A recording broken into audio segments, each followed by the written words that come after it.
오늘 수요 기도회의 시간 에스겔 14장의 말씀 저희가 이제 살펴보고 또 이제 그 말씀을 우리에게 주시는 말씀으로 생각하면서 그 말씀 가운데 우리가 반응으로 올려드릴 수 있는 그런 기도의 내용 가지고 하나님 앞에 기도하는 시간을 갖도록 하겠습니다. 에스겔서 제가 이제 매주 이렇게 다루다 보니까요, 한 주간이 지나면 좀 잊어버리시죠.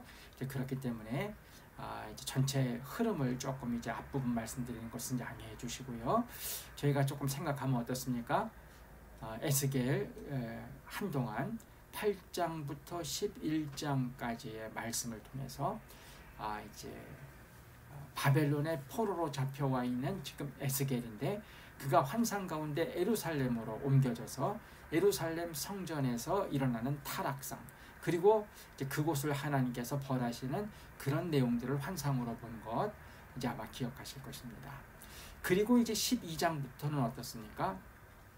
에스겔이 환상에서 이제 다시 바벨론 포로 공동체로 와서 이제 그곳에서 그 포로 공동체 안에 있는 사람들에게 이제 하나님의 그 심판의 말씀을 전하는 이제 그런 내용인 것을 아마 기억하실 것입니다. 그래서 이제 12장에는 에스겔에게 상징적인 행위를 하라고 하셨죠. 포로의 행장, 또 놀라면서 음식과 물을 먹는 이런 상징적인 행위를 하라고 하시면서, 지금 바벨론의 포로로 잡혀와 있는 사람들은 이제 고향에 돌아가는 것들을 꿈꾸고 이제 그런 것들을 이제 기대하면서 기도할 수 있는데, 지금 이제 하나님께서 진행하시려고 하는 역사는 그런 게 아니라는 것이죠. 이제 그들이 돌아가려고 하는 예루살렘, 그리고 그곳에 있는 사람들 이제 몇 년 안에 다 망하게 될 것이고 멸망당하게 될 것이고, 그곳에 있는 사람들이 오히려 포로로 잡혀서 포로의 행장을 꾸리고 바벨론에 오게 될 것이다. 이제 그런 내용을 이제 12장에서 알려주셨습니다. 그리고 13장은 지난주에 알려준 내용은 어떤 것이죠? 이런 하나님의 일이 진행되어지는 데 있어서 이제 중요한 사람들인데 결정적으로 잘못된 역할을 하는 사람들 있죠. 그들이 바로 거짓 선지자들인데, 그 거짓 선지자들을 하나님께서 어떻게 심판하시는지 책망하시면서 심판하는 것과 관련된 말씀을 저희가 보았습니다. 거기에는 이제 거짓 예언을 하는 여인들까지도 포함되어져서 하나님께서 결코 그들을 그대로 두시지 않는다라고 하는 내용들이 들어갔습니다. 오늘 이제 14장에서는요, 이제 우상 숭배와 그 다음에 이제 죄악의 걸림돌, 이제 이런 것들 때문에 이제 유다, 예루살렘이 또 이스라엘 백성들이 멸망당하게 된다고 하는 것을 이제 말씀하시는 내용인데요. 저희가 이제 본문의 내용들을 살피고 또 살피다 보면 저희가 주시는 말씀으로 받을 부분들이 있습니다. 그럼 그것들을 가지고 기도하는 시간에 나가도록 하겠습니다. 저희가 이제 오늘 본문 1절부터 11절, 저희가 전체적으로 나누면 전반부라고 할 수 있는 그 부분인데요. 이 부분에 이제 우상 섬기고 그다음 죄악의 걸림돌이 있는 사람들이 선지자 앞에 나왔다고 할 때, 그것 하나님께서 결코 용납하시지 않고 그들을 오히려 심판하신다라고 하는 그런 내용의 말씀을 저희들에게 주십니다. 저희가 1절부터 5절까지 보면은요, 어떤 상황적인 요인에 대해서 설명해 주는 것을 볼 수 있는데요. 1절 이렇게 얘기를 합니다. 이스라엘 장로 두어 사람이 나와 내 앞에 앉으니, 그러니까 이거는 어떤 상황이라고 볼 수 있겠죠. 바벨론의 포로 공동체로 이미 잡혀와 있는 사람들 가운데 이스라엘 어떤 그 민족 가운데서 지도자적인 역할을 하는 사람, 장로하면 어떤 지도자의 역할을 하는 분이죠. 이 두어 사람이 나와서 지금 에스겔에게 나와왔는데, 저희가 이제 3절을 보면 무언가 하나님의 선지자인 에스겔에게 무엇인가를 묻기 위해서, 질문하기 위해서 나왔습니다. 그래서 이제 그들이 딱 나왔는데요. 2절 보시면 여호와의 말씀이 내게 임하여 이르시되, 그 다음에 3절, 인자야, 이 사람들이 자기 우상을 마음에 들이며 죄악의 걸림돌을 자기 앞에 두었으니 그들이 내게 묻기를 내가 조금인들 용납하랴, 이렇게 이제 말씀하십니다. 지금 에스겔에게 나와서 무엇인가 질문사항이 있어서 나온 것입니다. 하나님으로부터 오는 어떤 그런 그 지혜, 하나님으로부터 오는 어떤 선택과 관련된 도움, 이런 것들을 얻기 위해서 딱 나왔는데요. 그런데 지금 이제 하나님께서는 무엇을 지적하시는 것입니까? 이들이 너에게 나와서 하나님이 나에게 묻고자 하는 그 무엇이 있는 것은 사실이지만 그들 안에 또 뭐가 있다는 것입니까? 자기 우상이 있다는 것입니다. 이 당시는 이제 저희가 이스라엘 에레미야의 그 선포를 통해서도 보다 보면 어떻습니까? 당시 많은 유대 사람들이 하나님을 섬기는 성전도 있고 하나님도 섬기면서 어떤 주변의 이방 민족들의 신들도 섬기는 어떤 그런 일들이 있었는데요. 이제 그런 부분들, 하나님께서는 하나님만 섬기라, 다른 신 없다, 우상 만들지 말라, 이제 이 말씀이신데, 그 당시 유대 사람들, 이스라엘 사람들은 그러지 않는 것이 일반적인 이제 풍토였음을 제가 이제 그 선지서들을 통해서 보게 되는데요.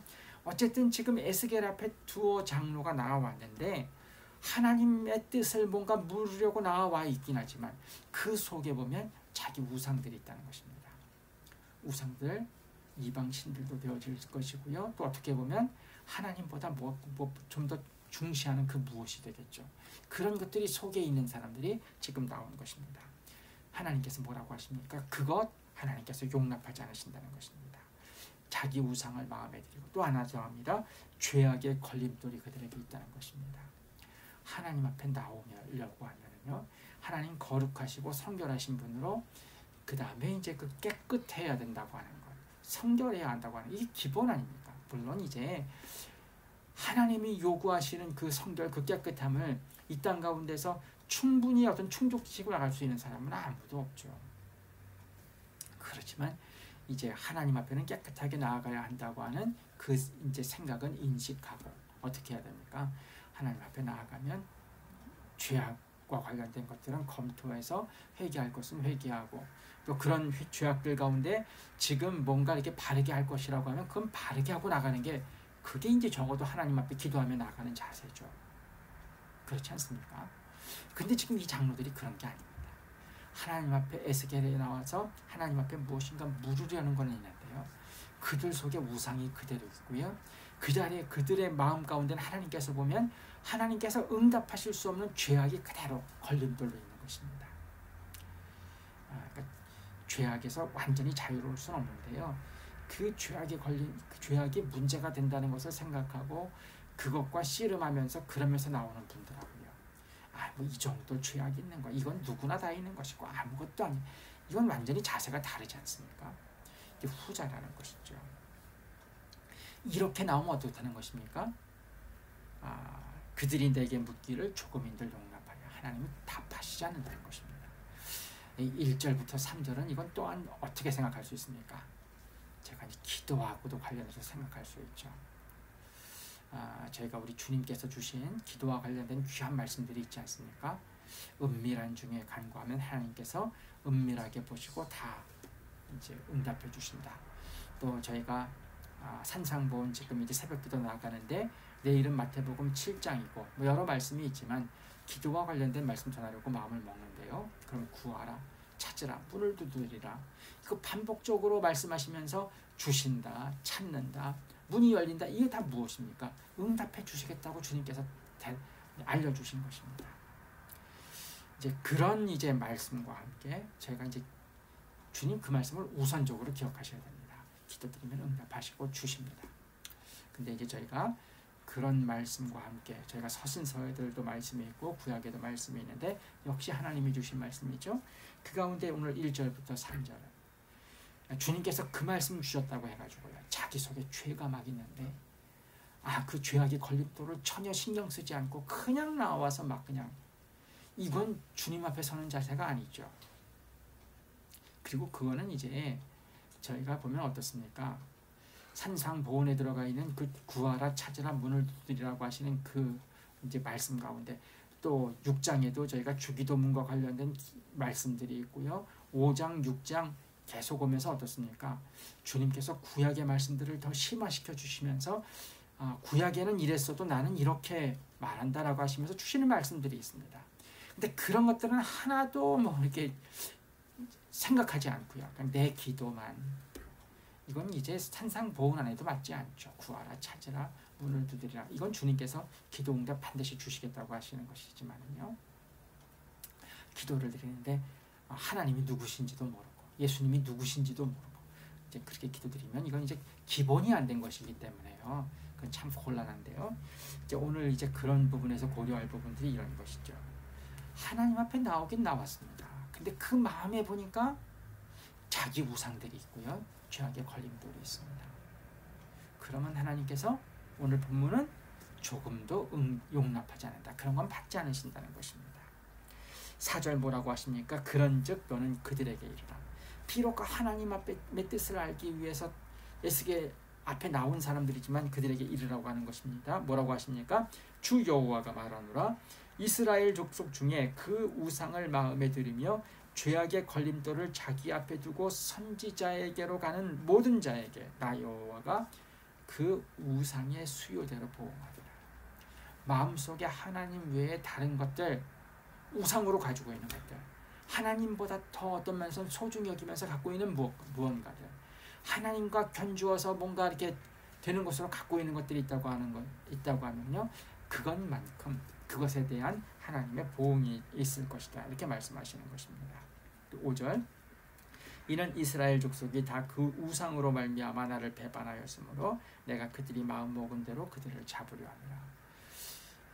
이제 유다, 예루살렘, 그 다음에 성전이 다 이제 멸망하게 되어지는 것을 보면 그들이 이제 하나님 외에 다른 우상들을 마음에 가지고 있고 그 우상들을 따라 나갔기 때문에 결국 망하게 되는 것이죠.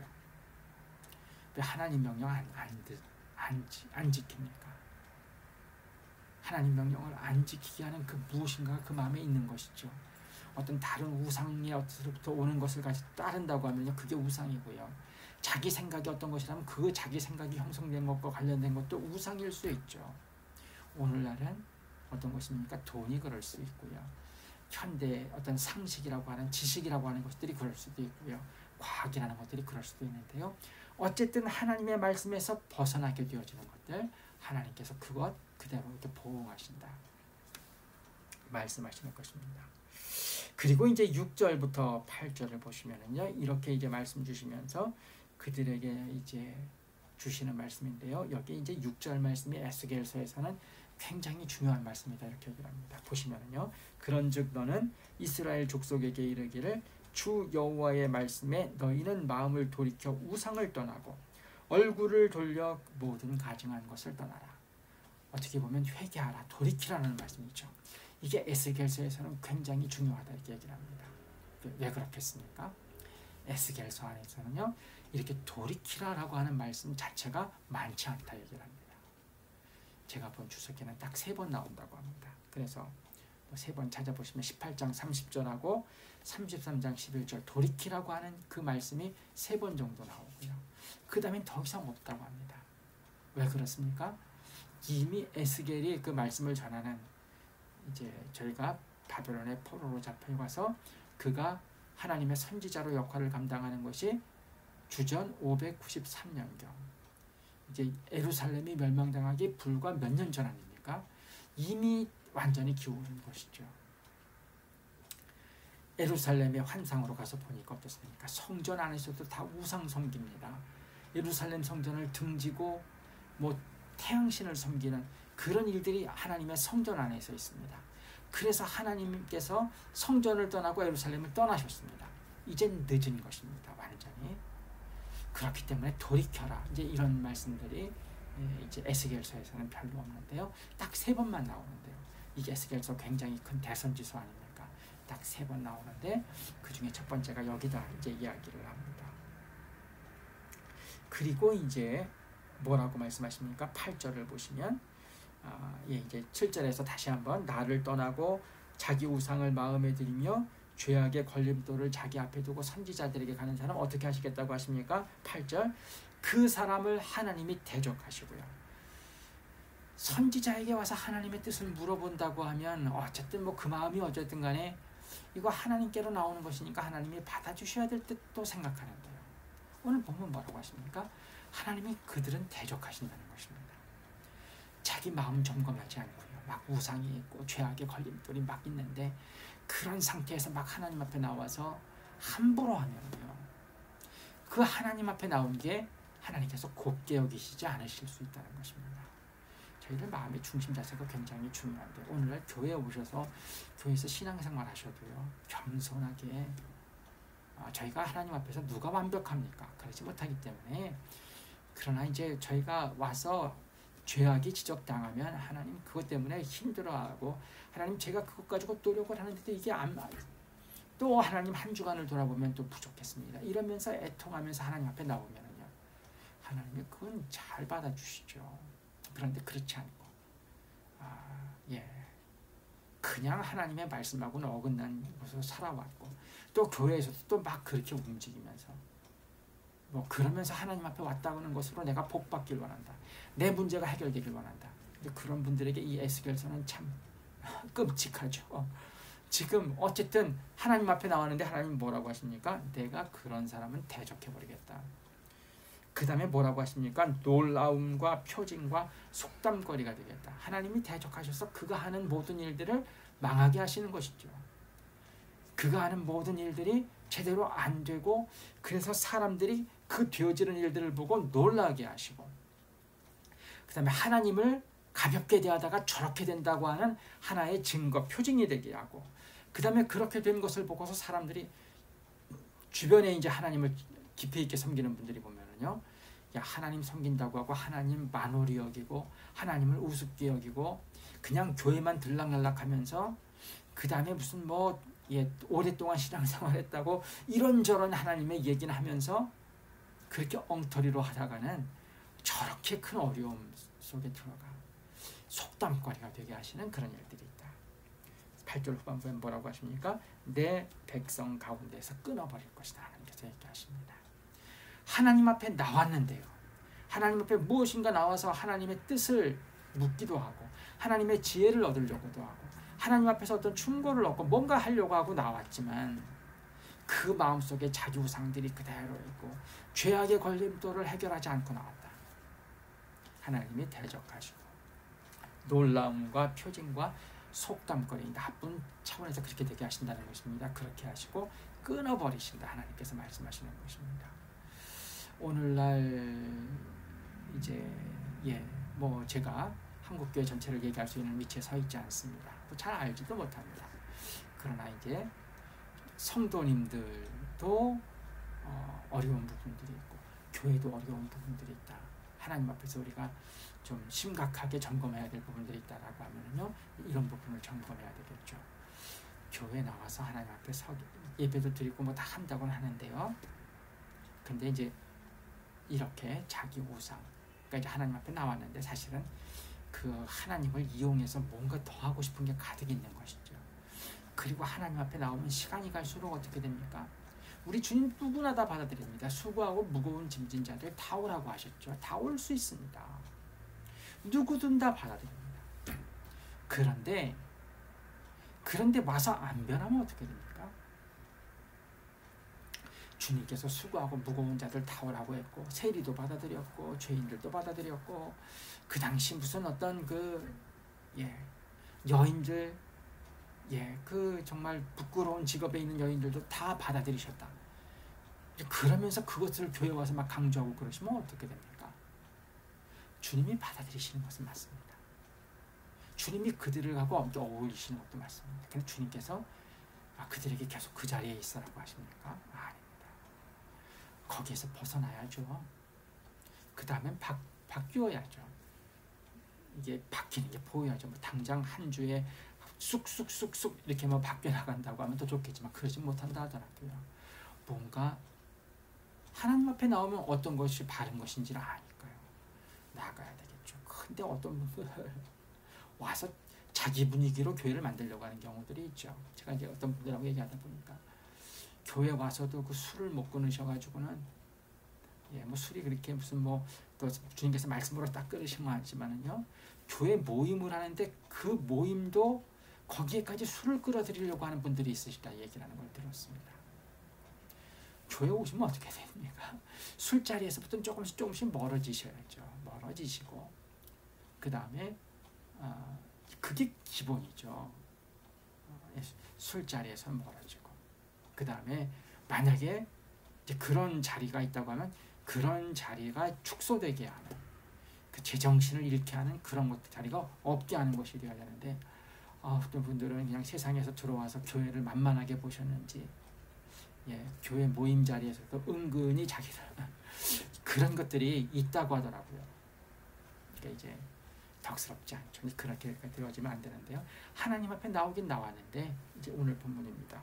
그런 사람들은요, 죄악의 걸림돌이 있는데 그냥 그거 처리해야 된다고 하는 것도 생각 안 하고 막 나오고, 우상 그대로 나오면 하나님께서 대적하시고 놀라움과 표징과 속담거리 되게 하시고 끊어버리신다, 이렇게 말씀하시는 것입니다. 9절부터 11절은요, 이런 하나님의 말씀과 관련해서 선지자들에게 주시는 경고입니다. 뭐라고 합니까? 9절, 만일 선지자가 유혹을 받고 말을 한다고 하면, 이건 어떤 상황입니까? 그런 마음속에 자기 우상이 있고 죄악의 걸림돌에 가득한 사람이 있는데, 그 사람이 와가지고 선지자에게 하나님이 이런 땐 뜻이 어떻습니까? 라고 하면서 이제 뭔가를 질문했을 때 그때 답해 줄 수 있지 않습니까? 그러면 어떻게 된다는 것입니까? 오늘 9절은 만일 선지자가 유혹을 받고 말을 하면 어떻게 됩니까? 9절 후반부에 그를 하나님께서 멸할 것이다, 이렇게 얘기를 하십니다. 10절, 선지자의 죄악과 그에게 묻는 자의 죄악이 같은즉 각각 자기의 죄악을 담당할 것이다. 굉장히 무서운 말씀 아닙니까? 저도 이 말씀 대하면서 이제 조금씩 느껴오고 있는 부분인데요. 더 명확하게 해야 되겠다, 이런 부분들을 생각하게 되어집니다. 저희가 누구나 다 수용하는 건 사실입니다. 그런데 모두에게 똑같이 하나님의 뜻을 전하고 하나님과 관련된 일에 참여하기를 원하고 하나님과 관련된 속마음을 얘기하고 하면 됩니까? 안 됩니까? 오늘 보면은 안 된다는 것입니다. 이야기하지 않아야 될 사람들입니다. 아직 그들에게는 말하지 않아야 될 그런 사람들이 있다는 것입니다. 저희가 복음서에서 예수님 말씀 전하는 것을 보면 어떻습니까? 예수님이야말로 누구든 다 오게 하셨죠. 그런데 이제 그들이 왔다고 해가지고 예수님이 그들에게 말씀 전할 때 예수님의 말씀을 다 그냥 거기 있는 모든 사람 다 이해하기 쉽게 전해가지고 다 그렇게 나가셨습니까? 그렇지 않음을 얘기하시죠. 어떤 경우엔 제자들도 이해하지 못했고요. 또 주님께서도 들어도 이해하지 못하는 사람들이 있다고 하시면서 어쨌든 그 회중의 어떤 그 차등이라고 하는 것이 이제 있게 되어짐을 제가 이제 볼 수 있는데요. 이런 부분 오늘 이제 구약에서도 있어야 함을 얘기하는 것입니다. 그 사람 중심이 바르지 못하고요. 뭔가 자기 우상이 있는 것 같고 어떤 죄악의 어떤 부분 저거는 좀 이제 이 정도 되어지면 이제는 좀 저거는 문제라고 생각하고 좀 저거가 부딪혀 나가야 될 것 같은데 이분이 전혀 그런 부분 움직이지 않는다, 이러면은요 어떻게 하라는 것입니까? 그들하고 그냥 좋은 게 좋은 것하고 그냥 어울려 나가면은요 어떻게 되는 것입니까? 하나님께서 그 선지자도 그 하나님의 일꾼도 멸해버리신다, 이렇게 얘기하시는 것입니다. 그만큼 거리 두어야 하는 것입니다. 이제 이거 생각하다 보면 좀 고난이 있죠. 그리고 간절함이 있습니다. 뭐가 간절하겠습니까? 주님 안에서 주님 일을 정말 마음껏 다 이야기할 수 있는 사람. 그럴 때 시기도 하지 않고 그런 하나님의 일에 정말 도움이 돼서 기도해 줄 수 있는 분들. 저희가 바울을 보면 바울이 고생 많이 했지만요, 바울 보다 보면 참 부러운 것 있지 않습니까? 그의 어떤 서신에 들어가 있는 사람들의 목록 가운데 보면은 동역자다 이러면서 또 내 아들이다 이제 이러면서 하나님의 일에 정말 이렇게 함께 하나님의 일꾼으로 나아가는 분들을 언급하고 이제 그들에 대해서 언급하는 것을 볼 때 이거 참 좋지 않습니까? 한 교회를 섬기면 한 교회 안에 이런 분들이 많아야 될 것이고요. 그다음에 이제 교회를 이건 넘어갈 수도 있죠. 이제 그런 분들이 많은 그런 분들이 이제 다는 될 수 없습니다. 다는 될 수 없고요. 근데 그런 분들이 중심을 채우는 예수제자교회가 되었으면 하는 마음도 이제 간절하게 갖게 됩니다. 그러면서 이제 11절은 뭐라고 하십니까? 하나님께서 이렇게 하시는 이유가 무엇입니까? 이는 이스라엘 족속이 다시는 미혹되어 나를 떠나지 아니하게 하며 다시는 모든 죄로 스스로 더럽히지 아니하게 하여 그들을 내 백성으로 삼고 나는 그들의 하나님이 되려 함이라. 이렇게 말씀하십니다. 무엇입니까? 하나님의 백성이 갖추어야 할 모습이 있다는 것이죠. 하나님이 우리의 하나님이 되시기 위해서는 그 백성들이 갖추어야 할 모습이 있다는 것입니다. 그것이 어떤 것입니까? 다시는 미혹되지 않는 것. 다른 우상들 이런 것들에 미혹되면 안 됩니다. 또 어떤 것입니까? 죄로 인해서 더럽혀지면 안 됩니다. 그게 하나님께서 하나님의 백성에게 원하시는 모습입니다. 교회를 너무 우습게 여기시면 안 됩니다. 교회 와서 그냥 막 교회 질서를 어지럽히고 교회 모임을 막 그냥 힘들게 하면서 그리고 막 함부로 움직이시면 안 됩니다. 전체적으로는 교회 전체가 주님 앞에 서는 데 있어서 어려움이 있고요. 그 다음에 본인들도 이거는 하나님께서 결코 좋게 보시는 게 되어질 수가 없습니다. 하나님의 백성, 하나님의 교회면 있어야 할 모습이 있고요. 그런데 그런 모습을 안 가지고 나와서 그냥 막 움직인다. 그 모습을 막 흐트러뜨려 버린다. 그럼 앞에 어떻게 들어가셨습니까? 하나님이 교회에 나왔지만 하나님이 대적하십니다. 그리고 하나님이 그들을 끊어버리시는 그런 일들이 있다. 이게 에스겔서가 주는 무서운 경고의 말씀입니다. 다음에 12절부터 20절까지는요. 이제 이런 하나님의 심판이 있을 때와 관련해서 주시는 말씀입니다. 저희가 이제 12절부터 20절까지 이제 네 가지 하나님의 그 심판이 어떤 나라에 임하게 되어질 때 그런 심판이 일단 임하기 시작되어지면 어떤 일이 있느냐. 새 의인을 얘기하면서 의인들도 견디지 못한다. 그들만 생명을 간신히 구한다. 이 정도 얘기하시더니 마지막에 가면 이 네 가지가 전부 다 예루살렘에 내리게 된다. 이런 말씀을 하시는 것을 봅니다. 그러니까 예루살렘이 지금 이제 선을 넘어가는 것입니다. 에스겔서에 돌이키라는 말씀이 3번밖에 없다고 했죠. 그건 이미 늦은 것입니다. 하나님의 뜻이 이제는 심판으로 결정이 되어지신 것인데요. 그러니까 이제 예루살렘에 미칠 무서운 심판에 대해서 얘기합니다. 저희가 이제 이 네 가지를 보시면은요, 이제 13절, 14절의 첫 번째 이제 재앙인데요. 이렇게 얘기를 합니다. 13절 보시면 인자야 가령 어떤 나라가 불법을 행하여 하나님 앞에 범죄함으로 하나님께서 어떻게 하십니까? 손을 그 위에 펴서 양식을 끊어 기근으로 사람과 짐승을 끊어버린다고 하죠. 기근으로 하나님께서 어떤 나라를 심판하시는 것입니다. 이 심판이 일단 벌어진다고 하는 것입니다. 그러면 어떻게 된다고 하십니까? 14절 비록 노아, 다니엘, 욥 이 세 사람이 거기에 있을지라도 그들은 자기 공의로 자기 생명만 건진다. 뒤에도 자녀 생명도 못 건지고 자기 생명만 건질 것이다. 노아와 같은 사람, 다니엘과 같은 사람, 욥과 같은 사람이 있어도 그럴 것이다 얘기를 합니다. 이 세 사람을 살펴보면 어떻습니까? 먼저 노아하면 방주와 관련된 창세기에 나오는 인물인데 어떻습니까? 의인이죠. 하나님 앞에서 당대의 의인으로 인정받던 사람입니다. 욥 어떻습니까? 욥기에서 보면 욥 역시 하나님 앞에서 의로운 사람으로 인정되어졌고 그러는 가운데 욥기의 내용이 전개되는 것을 봅니다. 다니엘은 어떻습니까? 다니엘과 관련해서는 조금 해석이 필요한데요. 다니엘은 시기적으로 보면 어떻습니까? 다니엘은 사실 이 에스겔하고 동시대 사람입니다. 다니엘은 에스겔보다 먼저 바벨론의 포로로 잡혀왔죠.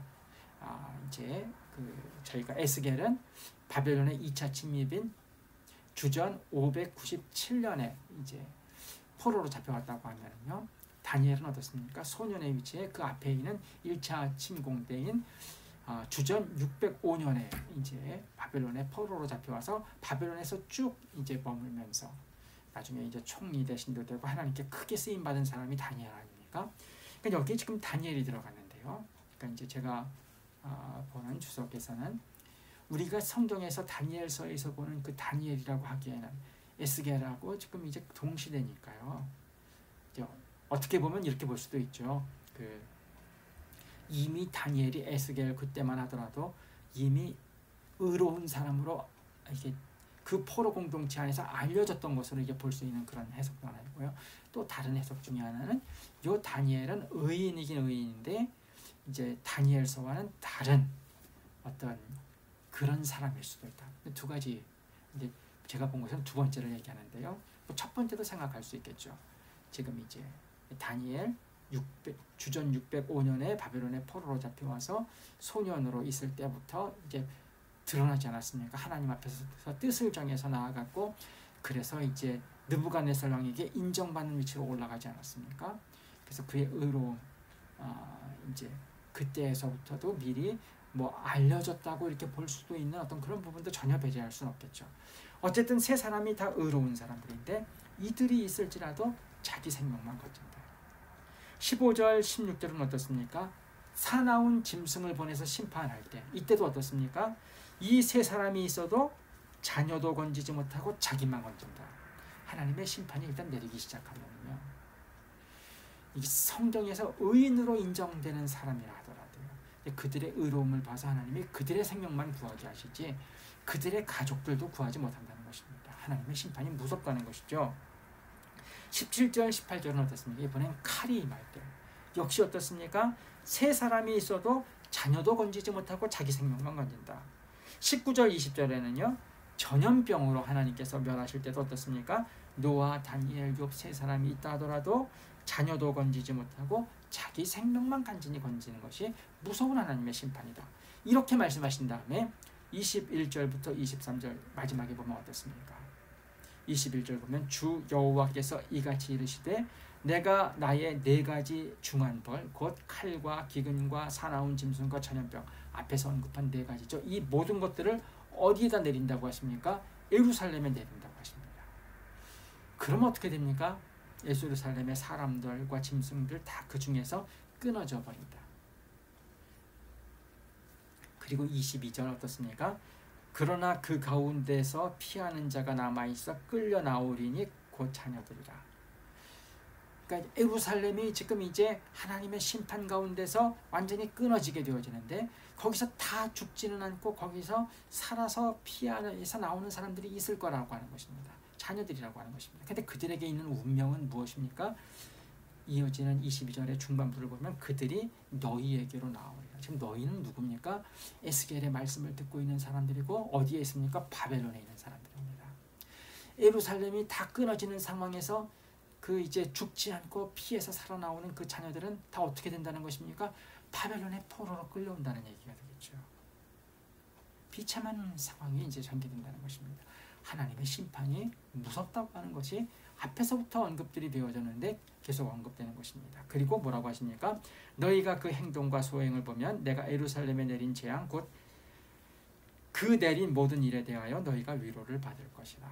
23절도요. 너희가 그 행동과 소행을 볼 때 그들에 의해 위로를 받고 내가 예루살렘에서 행한 모든 일이 이유 없이 한 것이 아닌 줄을 알리라. 주 여호와의 말씀이니라. 이렇게 얘기를 합니다.